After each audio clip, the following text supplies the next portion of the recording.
প্রত্যেকটি মানুষ একে অন্যের থেকে আলাদা। আচার-আচরণ, পছন্দ চাওয়া পাওয়া সবকিছু। নিজের সঙ্গে আরেকজন মানুষের পছন্দ মিলবে না, এটাই স্বাভাবিক। জীবনের লক্ষ্য ভিন্ন হয়ে থাকে। এ কারণে কেউ অনেক সময় জীবনের লক্ষ্য ঠিক করতে পারে না। জীবনে সে কি চায় তা বুঝতে পারে না।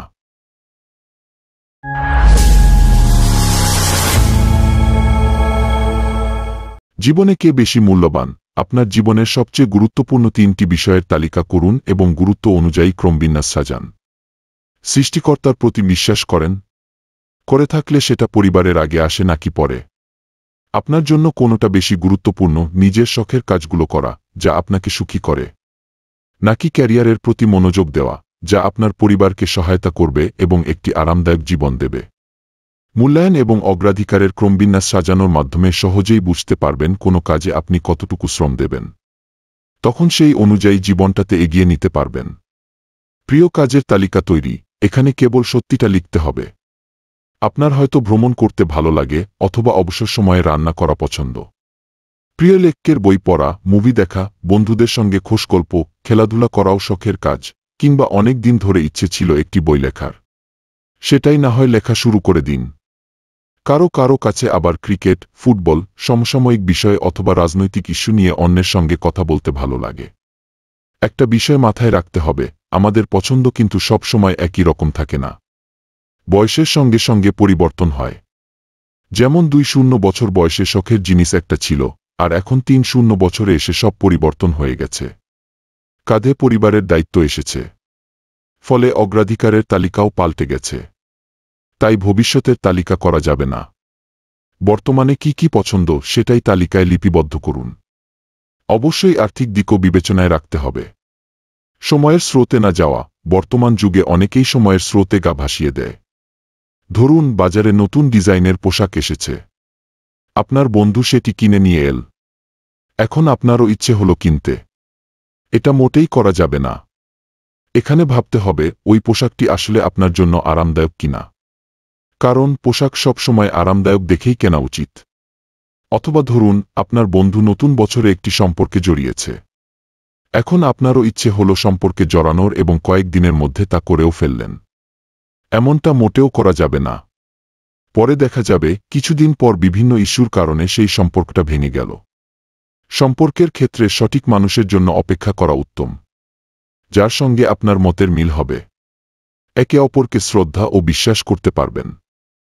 যোগব্যায়াম বা শরীর চর্চা করা। মানসিক স্বাস্থ্য ভালো রাখা সবচেয়ে বেশি গুরুত্বপূর্ণ। মন ভালো থাকলে আপনি সুখে থাকবেন এবং মানসিকতাও পরিষ্কার থাকবে। এর জন্য সবচেয়ে ভালো মাধ্যম হল যোগব্যায়াম বা শরীর চর্চা করা। নিয়মিত শরীর চর্চা করলে মন সুস্থ থাকবে। তখন সহজেই বুঝতে পারবেন জীবনে কি করা উচিত।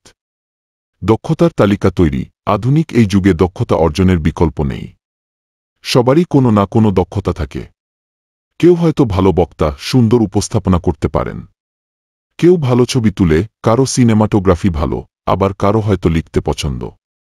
ছবি আঁকা, গ্রাফিক্স ডিজাইন, অ্যানিমেশন তৈরি সহ নানা দক্ষতা রয়েছে। অনেকে ভালো পড়াতে পারেন, তাদের শিক্ষকতা পছন্দ। এখন আমাদের দেখতে হবে কোনো কাজটা পারি এবং কোনো কাজে আনন্দ খুঁজে পাই। সেই কাজটিকেই নিজের ক্যারিয়ার হিসেবে বাছাই করুন এবং সামনে এগিয়ে যান। এক্ষেত্রে আরও কয়েকটি বিষয় আপনাকে সহায়তা করতে পারে। একা, সঙ্গীসহ নাকি বড় গ্রুপে কাজ করা পছন্দ? কখন নিজের সেরাটা দিতে পারেন? কেউ টাস্ক ধরিয়ে দিলে নাকি নিজেই কোনো লিড পেয়ে এগিয়ে যেতে পারেন? এই দুটি প্রশ্নের উত্তর পেলে আপনার ক্যারিয়ার বাছাই করতে সুবিধা হবে। ভালো লাগার কাজ। সবচেয়ে সুন্দর ক্যারিয়ার হলো তাদের, যারা নিজের ভালো লাগার কাজকেই ক্যারিয়ার হিসেবে বেছে নিতে পারেন। তাই খুঁজে দেখুন আপনি কোনো কাজে আনন্দ পান। বাজেট তৈরি করুন। ক্যারিয়ার বাছাই করার ক্ষেত্রে আর্থিক দিকটাও অনেক সময় গুরুত্বপূর্ণ। যদি আর্থিক সমস্যা না থাকে, তাহলে নিজের ভালো লাগার কাজটিকেই ক্যারিয়ার হিসেবে নিতে পারেন। আর আর্থিক অসুবিধা থাকলে পছন্দের কাজ শুরু করার আগে একটা বাজেট করে নিন এবং সে অনুযায়ী এগিয়ে যান। সফলতা আসবেই। ক্যারিয়ার পরিবর্তনে সিদ্ধান্তহীনতায় না থাকা। অনেকে নিজের বর্তমান চাকরি বা কাজ নিয়ে সন্তুষ্ট না। চাকরি পরিবর্তন করব নাকি করব না, এ নিয়ে চিন্তা কাজ করে। এই সিদ্ধান্তহীনতা থাকা যাবে না। নিজের চাওয়া পাওয়া নিয়ে স্পষ্ট ধারণা থাকতে হবে। তাহলেই ক্যারিয়ার নিয়ে ভয় আর থাকবে না। নিজের চাহিদার তালিকা তৈরি। একটি মানুষের সঙ্গে সারা জীবন একসঙ্গে থাকা সহজ কথা নয়। তাই এমন একজন সঙ্গী খুঁজতে হবে যে আপনার সঙ্গে তার জীবন শেয়ার করে নিতে পারবে, আপনার সিদ্ধান্ত ও বিশ্বাসকে সম্মান করবে। যেমন আপনি যৌথ পরিবার চান নাকি এক পরিবার? সন্তান চান? চাইলে সন্তান কিভাবে লালন পালন করা হবে? ধর্মীয় বিশ্বাস কেমন? বিবাহ ও বিচ্ছেদ নিয়ে ধারণা কি? কিভাবে সমস্যা সমাধান করবেন? যে বিষয়গুলো সঙ্গীর মধ্যে থাকতে হবে। পৃথিবীতে কোনো মানুষই পারফেক্ট না, তবু কিছু বৈশিষ্ট্য সঙ্গীর মধ্যে আমরা চাই। যেমন sense of humour, smartness, music সহ বিভিন্ন শখ কি কি, ঘর ও বাইরের কাজগুলো এনজয় করেন কিনা, আর্থিক অবস্থা কেমন ইত্যাদি। নিজেই নিজেকে ভালো রাখতে শেখা। আপনার সঙ্গী যত ভালো মানুষই হোক না কেন, দিন শেষে সে আপনাকে পুরোপুরি সুখে রাখতে পারবে না। এটা তখনই সম্ভব যখন আপনি নিজেই নিজেকে ভালো রাখতে পারবেন। সবশেষে এটাও বিবেচনায় রাখতে হবে, জীবনে একমাত্র ভালো থাকাটাই গুরুত্বপূর্ণ।